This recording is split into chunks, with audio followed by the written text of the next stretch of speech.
My name is Grace, and back then I was just a wild 19-year-old, fresh out of high school and dipping my toes into community college while waitressing at a diner in suburban Chicago. Dad was a truck driver, always on the road, hauling loads across the Midwest. Mom had passed when I was little. Breast cancer, the sneaky kind that hits hard and fast, so it was just me and him against the world. We'd moved into this cozy, split-level house in Oak Park after she died, trying to start fresh. It wasn't fancy, but it was ours, with a basement full of old boxes and Dad's collection of vinyl records that he swore were worth a fortune someday. Well, that particular weekend, Dad was out on a long haul to Kansas City, not due back till Monday. I'd been at a house party in Wrigleyville. I stumbled home around 2 a.m., tipsy but not wasted, craving something greasy to soak up the vodka cranberries. The house was dark, the street quiet except for the occasional car humming by. I kicked off my heels in the foyer, flicked on the kitchen light, and started rummaging for tortillas and cheese. Midnight quesadilla, my go-to comfort food since forever.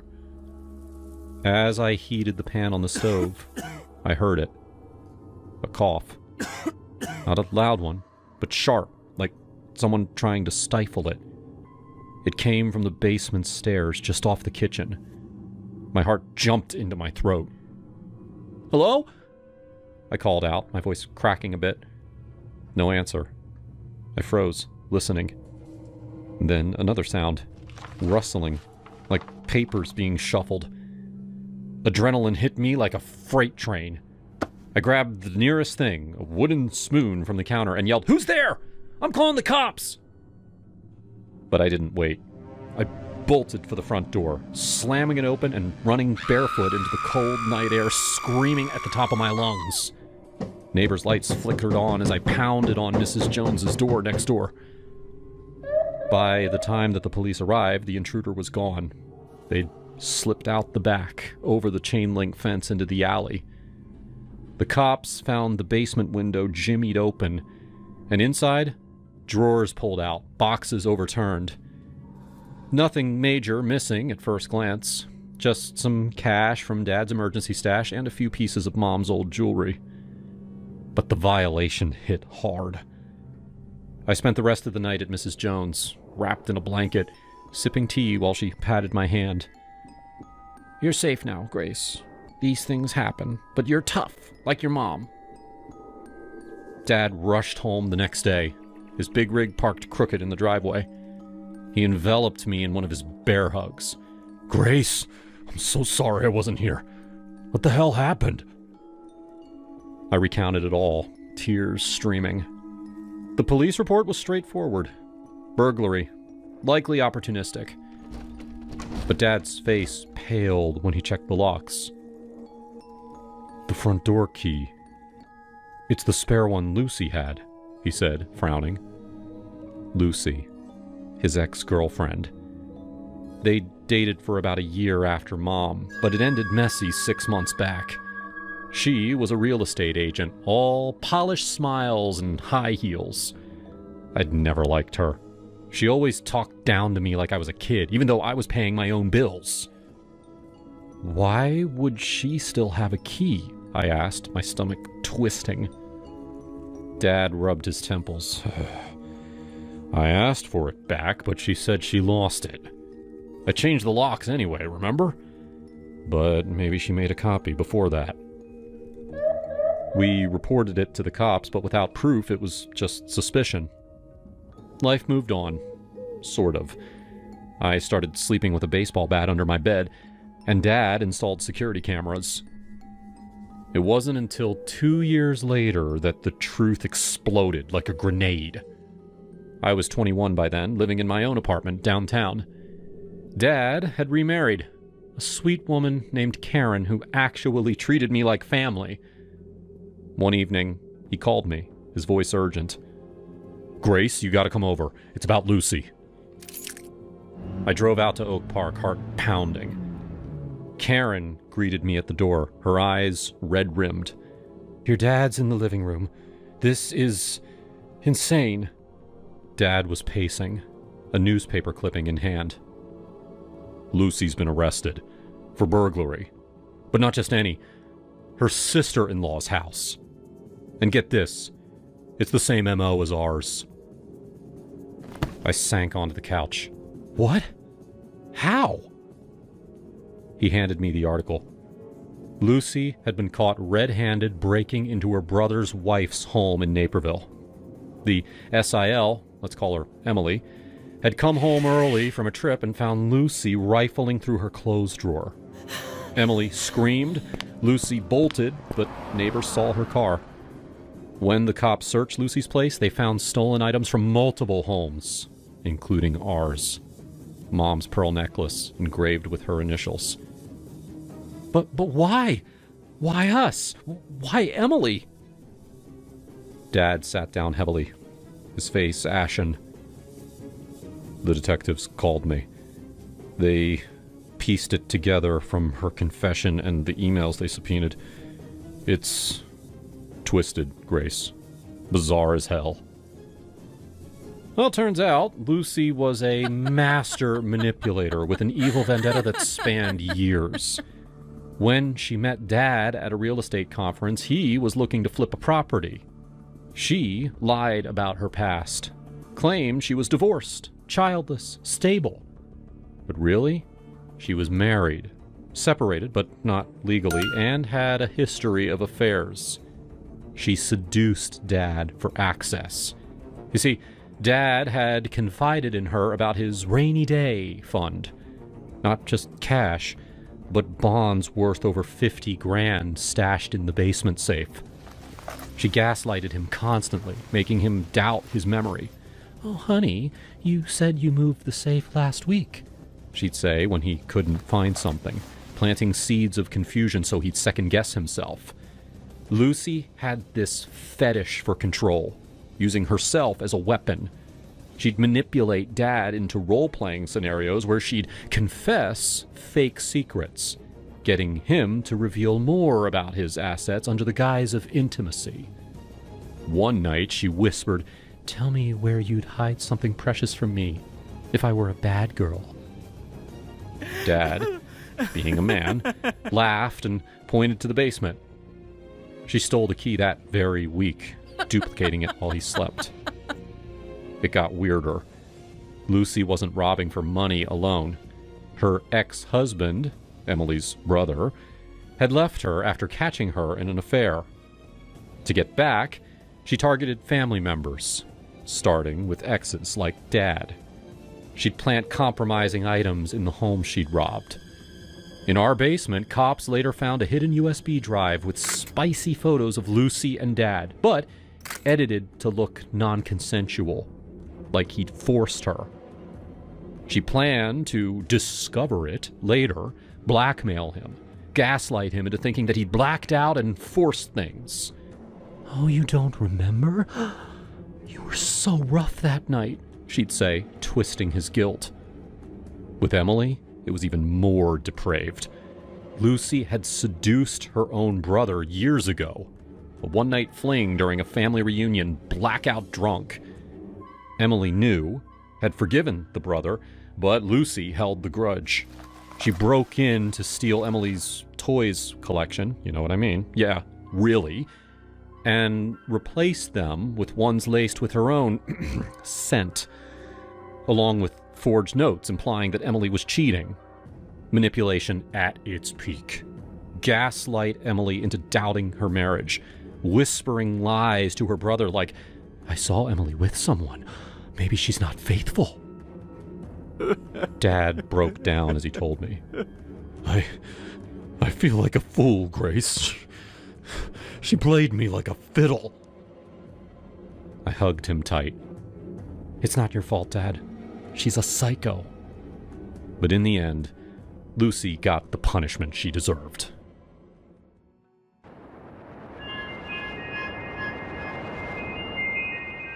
My name is Sue, and this happened a few years back when I lived alone in a small rental house with thin walls. That night, the sky was already mad. "Cool," I said to no one, watching the trees thrash outside my living room window. love this energy. I had been doom scrolling on my phone, half watching the weather app, half responding to DMs from people asking if the underwears that I was selling were actually worn by me. I was in my hustle era back then. Just me, Costco runs, limited edition colors, and strangers Venmoing me. My stomach cramped suddenly. Oh no. Now? Really? I hustled to the bathroom, phone in hand. Light on, door half closed. Rain slammed the roof like it was personal. I sat down, finally relaxed, and that's when my body decided to betray me in a way that I was not spiritually prepared for. Full, violent, soul-leaving-the-body sneeze. And at that exact moment, the power went out. Total blackout. No glow from the hallway, no street light bleed, no LED anything. Just darkness so thick it felt textured. I froze mid-existence. No. I waved my hand in front of my face. Nothing. Oh my god, I'm blind. I myself blind. My heart started pounding like it was trying to escape my ribcage and move somewhere safer. I could hear the rain, my own breathing, the low hum of terror settling in. This cannot be how it ends. This is not my story. I fumbled for my phone. Dead. Of course it was dead, because why wouldn't it be? Okay. You're fine. You're just temporarily blind on a toilet. I reached to the side, knocking something over. What was that? I yelped. Why was there something there? I tried to remember where I kept the toilet paper. I had lived there for 2 years. 2 years! And yet, my brain had chosen this moment to factory reset. Left, I said. No, right, definitely right. Or was it in the back? My hand brushed porcelain. Yeah, yes, thank you, God. I completed the task with the focus of someone defusing a bomb. Every sound felt amplified. The flush echoed like a gunshot. I sat there afterward in complete darkness, fully convinced my life had split into a before and after. How do you even tell people this? I whispered. Do you open with it? Or ease them in? I imagined calling my mom. Hey, sweetie, what's wrong? Well, I sneezed while pooping and now I'm blind. I imagined the group chat. Guys, emergency. Not medical. Bathroom related. My chest tightened. I don't even have good vision insurance. I sell tumblers on the internet. Time stretched. Seconds felt like minutes. Minutes felt like a lifetime.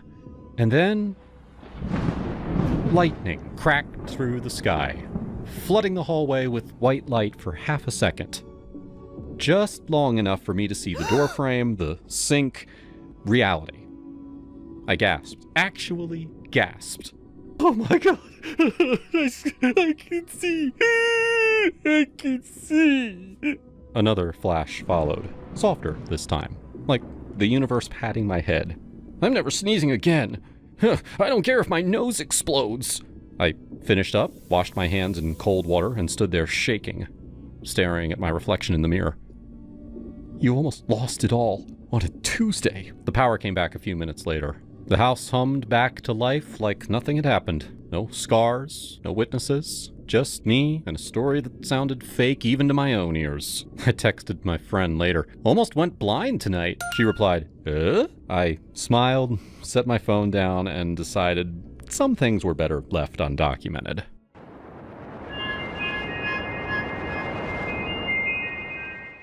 My name's Alex. I was 22 at the time.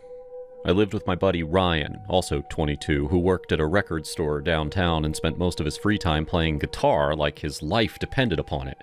We'd been doing fine splitting rent 3 ways until our third roommate, Derek, pulled the classic college guy move. Announced that he was studying abroad for the summer, packed his and vanished without helping find a replacement. Ryan and I figured we'd eat the extra cost for a month or 2, put up an ad on Craigslist, and move on. Then, one afternoon, I got home from work, and there was a woman standing in our kitchen like she had lived there forever. She was maybe mid-30s. Who the hell are you? I asked, setting my keys down harder than necessary. She turned, startled, and then gave me this awkward half smile. "Oh, hey, I'm Tara. Derek subleased the room to me. He said it was cool with you guys." I stared. Derek didn't say shit to us. Ryan walked in from the hallway, guitar pick still between his teeth. "What's going on, man?" "This is Tara. Apparently, Derek rented out his room behind our backs." Ryan blinked a few times, then shrugged. "Well, if she's paying rent, I guess we're good. Hi, Tara, I'm Ryan." She nodded quickly. "Thanks. I'm between jobs right now, but I'll get it sorted. Promise." We should have known better. Red flags were flapping in a hurricane. But we were young, and we didn't want the drama of eviction notices, so we let her stay. Now, the first couple of weeks weren't terrible. She mostly stayed in her room, door closed. And then the music started. Heavy, distorted riffs and thumping bass at all hours. 2 p.m., 3 a.m., didn't matter. The walls were paper thin. I could feel the vibration in my bed.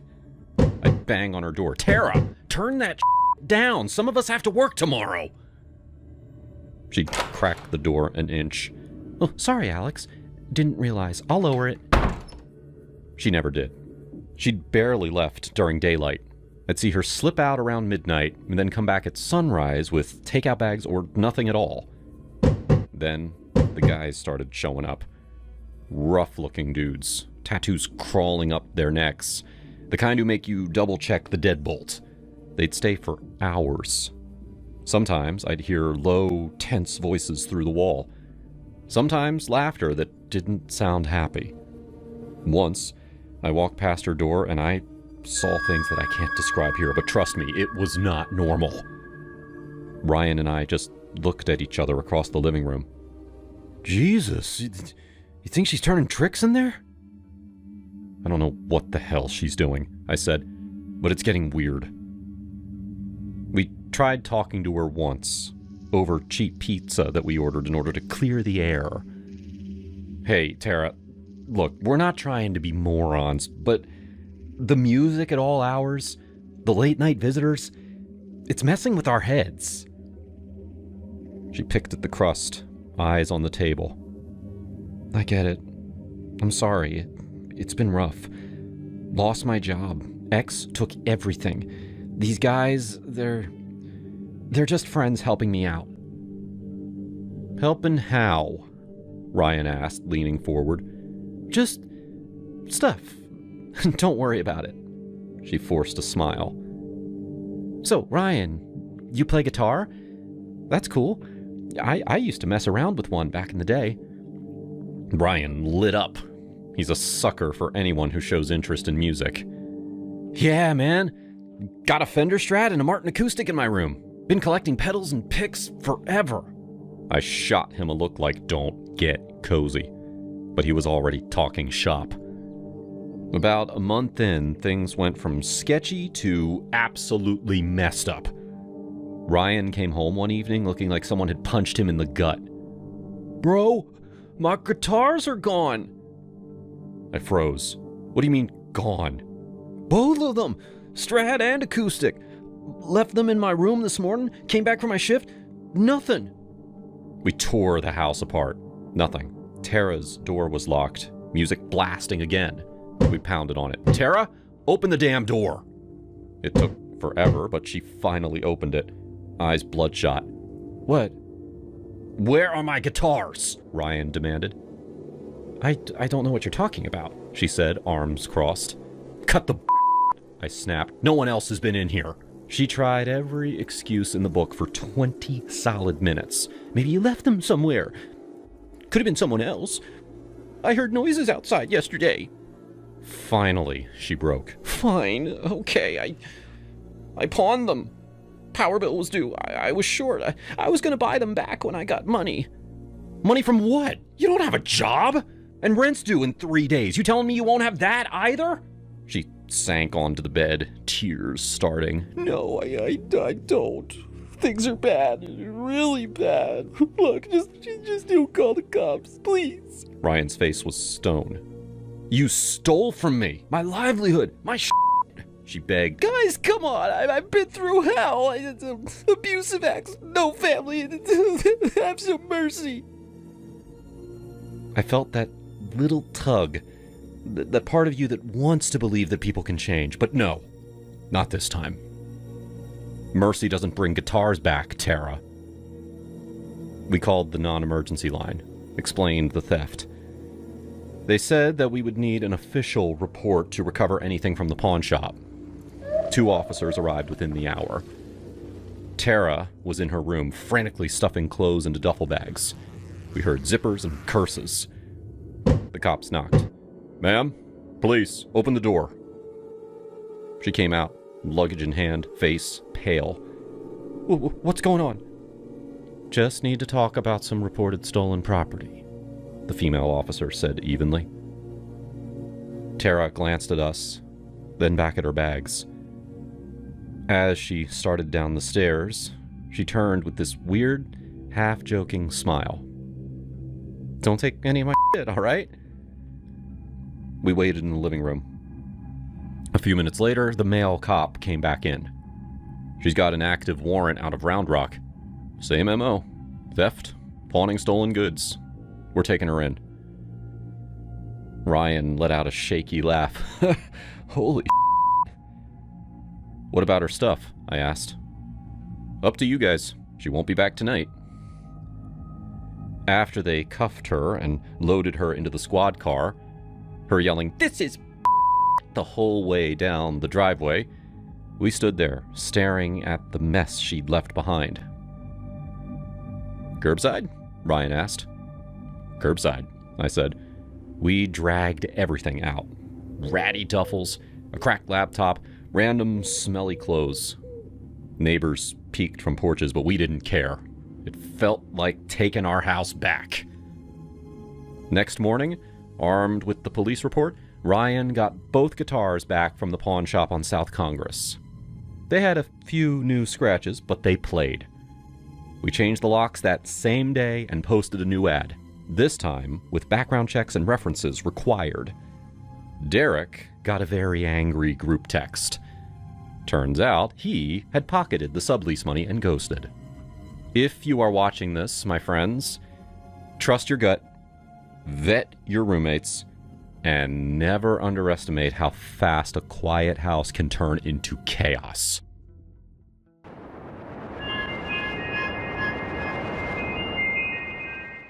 I remember it like it was yesterday, even though it's been over 2 decades. Back in 2002, I was 23 with a certificate in welding, and I had just landed my first real job at this gritty shop in the industrial part of Michigan, Warren. The pay wasn't great, but it was enough to get me out of my parents' basement and into my own apartment. I was so proud. It felt like freedom, like I was finally adulting. And that's where I met Jake. He was this massive guy, probably 6'4" and built like a linebacker. He never talked much about his time in Corps. We worked the same shift, grinding away at metal frames for auto parts. And then, one day, after clocking out, his truck wouldn't start. Yo, brother, you headed east? Mind giving a big, dumb Marine a ride? He grinned, breath fogging in the cold. I laughed. Hop in, big, dumb Marine. That ride turned into every night. We'd blast Slipknot or Old Cash, stop at Kroger for a 12-pack, and then end up at his mom's little ranch house where Rita would have biscuits and gravy waiting like we were still growing boys. Rita was a saint. Cigarette rasp, bleach, blonde hair, and she'd shove a plate at you before you even got your coat off. Eat, both of you. You're skin and bones, she'd say, even though Jake was built like a refrigerator. One night in March, Jake cracked his 4th beer and said, "Man, this commuting shit is killing me. Why don't I just crash at your place? Split rent 50-50. Save us both money." I didn't even think twice. Hell yeah! Move in tomorrow. Biggest mistake of my 20s. The first month was actually fun. We'd get home, shower off the slag and sweat, pound beers, and Jake would fire up his screamin' Dell and jump into Yahoo voice chants. Dude would argue with me about Halo 2 until 3 in the morning. "You're trash, man. I'd punch you in real life." He'd scream into the headset, laughing like a maniac. I'd yell, "Tell him you'll piss on his motherboard," and we'd lose it. And then the switch flipped. He started calling in sick. I'd drag my ass to work alone and then come home to him passed out in his boxers, an empty case of Bush on the floor, and puke dried on the coffee table. One time I walked in and the living room smelled like a urinal cake exploded. "Jake, what the hell, man?" I kicked his foot. He lifted his head, eyes unfocused. I don't know, brother. Must have spilled something." There was a puddle of piss in the corner and a half-eaten Domino's face down on my couch. I almost threw up myself out the window. "You gotta get a handle on this. You're wrecking the place." "Oh, I got it. I got it," he'd mumble, hungover and sorry. Next day, same shit, new case. It escalated fast. One night, he put his fist through the drywall because some teenager online called him a washed-up jarhead.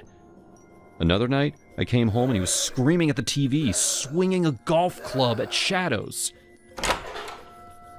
"Jake, put the damn club down!" He turned, swaying, eyes black. "You gonna make me, little man?" Now, I'm 6'1", 210, but he had 4 inches and 70 pounds on me. I backed off. Slept with my door locked and a knife under the pillow after that.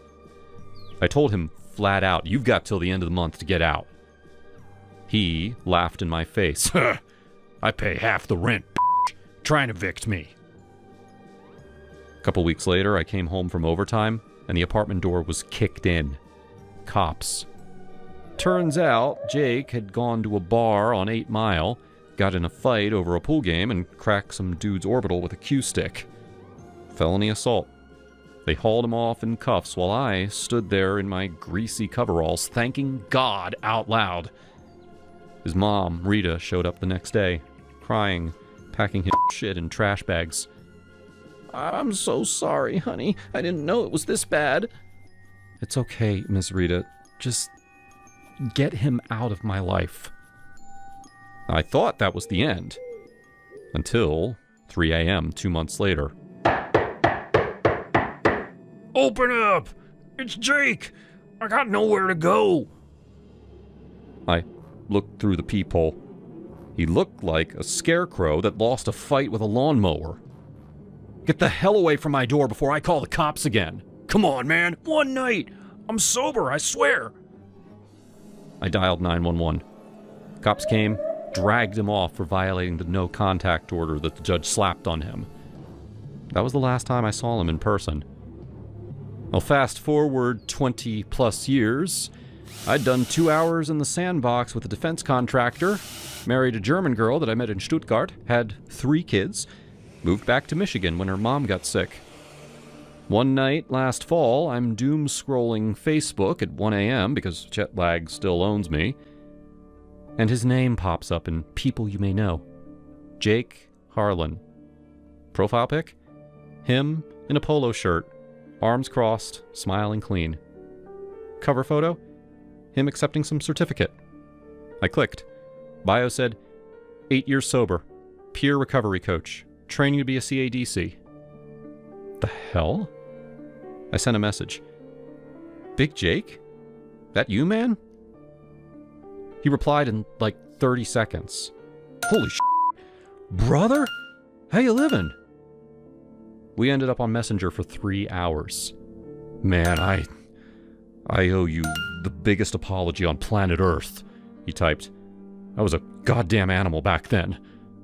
I don't even remember half the shit I did to you, but I know I pissed in your corners, puked on your couch, threatened you.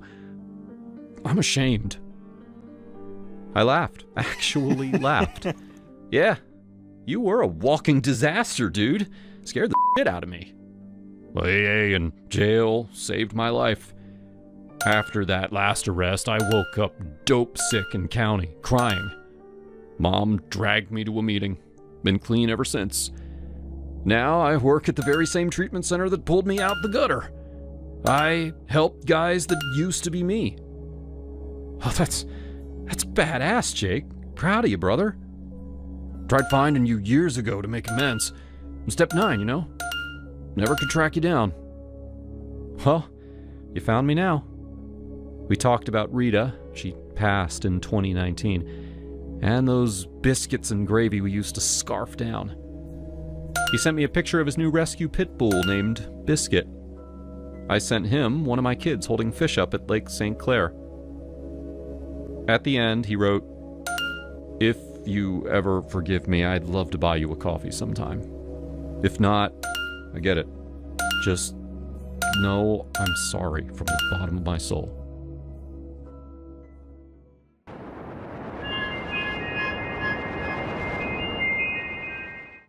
I always thought marriage was about partnership, about sharing burdens and joys equally. But as the year dragged on, my perception of it shattered like glass under a sledgehammer. It started with a series of unfortunate events. Surgery in January, followed by thousands of dollars in car repairs. College consumed my days, and I worked full time to keep us afloat. Anxiety gnawed at my insides, forcing me onto medication. Amidst all this chaos, housework became an unbearable weight. I did everything, cleaning, cooking, laundry, while my husband blissfully ignored the messes he created. 2 weeks ago, I made a decision. I would stop cleaning up after him. If he was content living in squalor, then so be it. I would clean only after myself. Trash I produced was thrown away. My dishes were washed. My laundry was done. His mess, however, was left untouched. Today was no different. My husband slept until 1 p.m., despite having to be at work at 8. Meanwhile, I had worked from 8:30 to 6:30. When I got home, the kitchen table was a disaster. The trash hadn't been taken out, despite his promise to do so.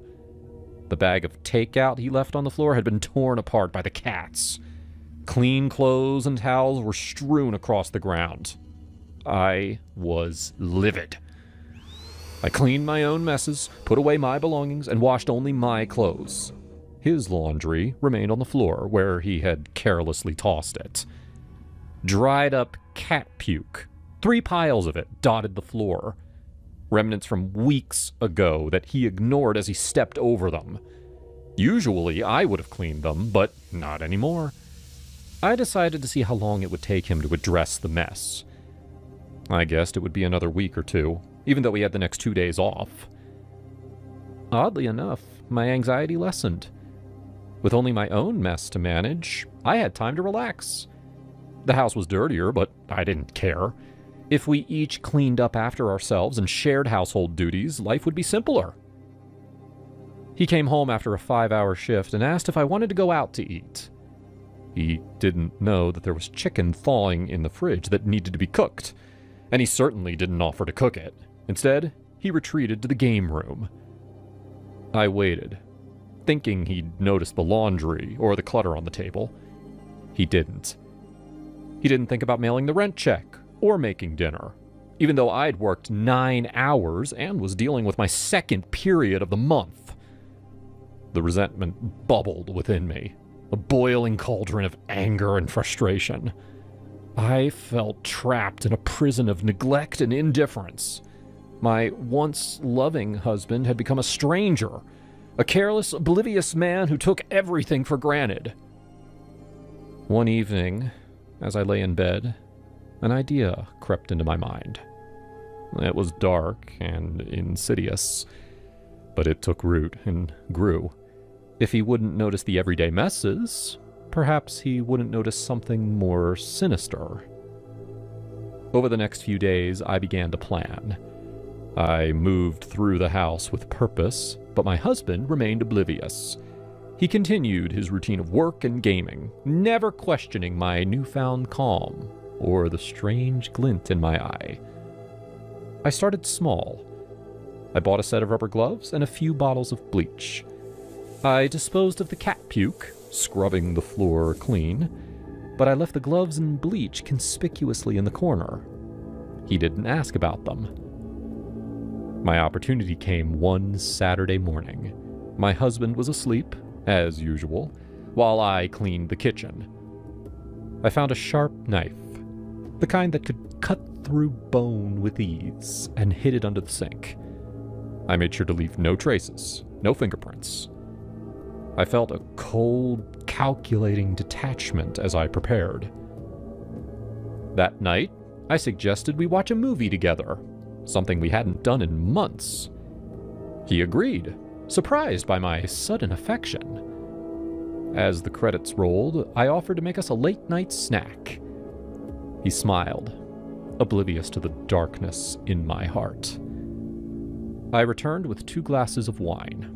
He sipped his without hesitation. Within minutes, he was unconscious. The sedative I'd slipped into his drink worked quickly.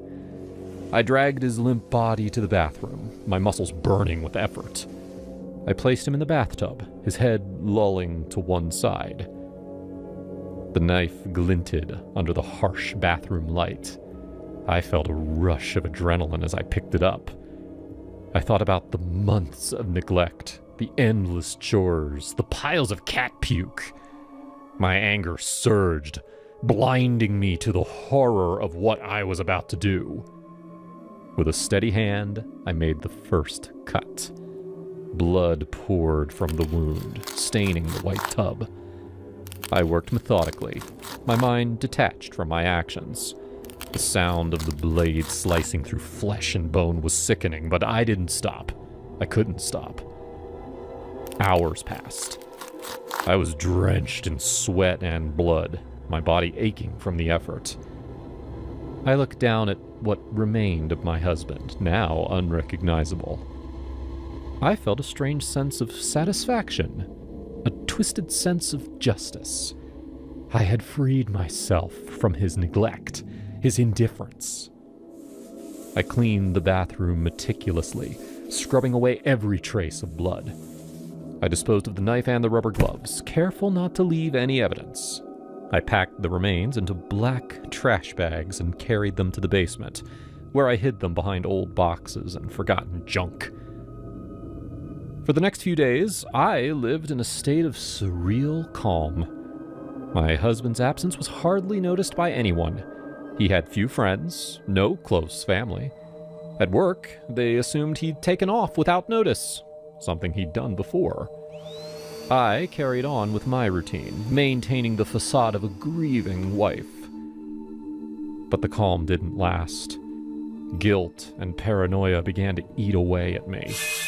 I saw shadows moving in the corners of my vision, heard whispers in the dead of night. The house, once a sanctuary, became a haunted prison. I felt his presence everywhere, a cold, accusing gaze that never left me. One night, as I lay in bed, I heard a noise from the basement. A soft, shuffling sound, like someone moving among the boxes. My heart pounded in my chest as I crept downstairs, clutching a flashlight. The basement was dark and musty, the air thick with dust. I swept the beam of light across the room, my breath coming in short, ragged gasps. The black trash bags were untouched, but the noise continued. I moved closer, my hands trembling. The sound grew louder, more distinct. It was a whisper, a voice I recognized. "You can't hide from me," it said. "You'll never be free." I screamed, dropping the flashlight. The basement plunged into darkness. I stumbled back, tripping over the debris, my mind racing with fear. I knew then that I could never escape the weight of my actions. My husband's neglect had driven me to madness, and now I was trapped in a nightmare of my own making. Days turned into weeks. The whispers never stopped. The shadows never left. I became a prisoner in my own home, tormented by the ghost of my husband. My mind unraveled, the line between reality and nightmare blurring until I could no longer tell the difference. One evening, unable to bear the torment any longer, I made my way to the basement one final time. The darkness enveloped me, the air thick with the scent of decay. I found the black trash bags, untouched, and knelt beside them. "I'm sorry," I whispered, tears streaming down my face. "I'm so sorry." The whispers grew louder, a cacophony of accusations and condemnation. I clutched my head, the guilt and madness consuming me. In a final act of desperation, I reached for the knife that I had hidden under a pile of rags. With a swift, final motion, I ended my torment. The darkness embraced me, the whispers fading into silence. I felt a cold, eerie peace as I slipped away, knowing that I could never escape the weight of my actions. In the end, my husband's neglect had destroyed us both. The house, once a home, became a tomb of madness and despair. And I, a ghost trapped in the darkness, paid the ultimate price for my descent into horror.